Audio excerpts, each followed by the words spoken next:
В пригородах Якутска активно развивается сельское хозяйство. Так, в Сот-Аграрник семья Винокуровых третий год разводит коз. Сначала их было 5, а сейчас больше 20. Держать коз не хлопотно, они быстро размножаются, хотя мало едят, а молоко очень питательно, говорит хозяйка. Винокуровы доят коз 2 раза в день, из чего готовят творог, сметану и масло.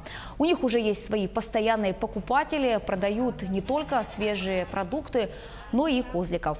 В будущем многодетная семья планирует довести количество живности до 30 голов.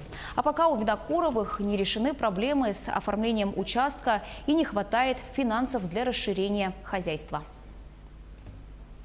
Мы печным отоплением живем, дом и гараж с хотоном на печном отоплении. Это все деревянное.